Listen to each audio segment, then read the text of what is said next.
Dans cette vidéo, on va se demander comment définir une espèce.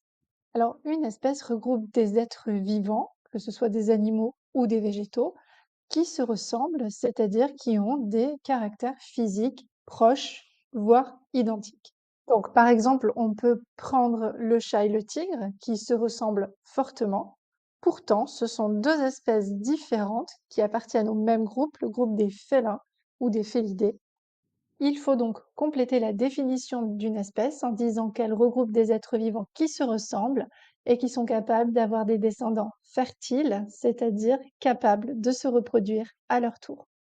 Alors, prenons cet exemple pour comprendre un peu mieux la définition.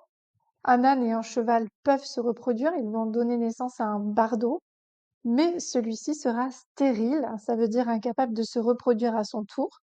Ça signifie donc que si le bardeau ne peut pas se reproduire, l'âne et le cheval sont de deux espèces différentes. Prenons un autre exemple et demandons-nous si ces deux chiens peuvent se reproduire ensemble. Ils sont a priori fortement différents d'un point de vue physique. Eh bien oui, ces deux chiens peuvent donner un nouveau chien qui à son tour sera fertile à l'âge adulte. Cela signifie qu'ils appartiennent à la même espèce. Notez au passage que le nom de ces espèces est donné en latin et en plusieurs mots. Ici, ces trois chiens appartiennent à l'espèce Canis lupus familiaris. Alors on pourrait bien sûr se poser la question pour les végétaux. Eh bien la définition ne change pas. Il va falloir que les espèces puissent se reproduire entre elles et avoir une descendance fertile.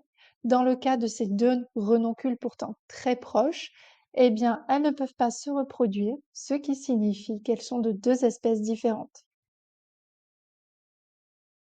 Tu sais maintenant comment reconnaître différentes espèces. À toi de réviser.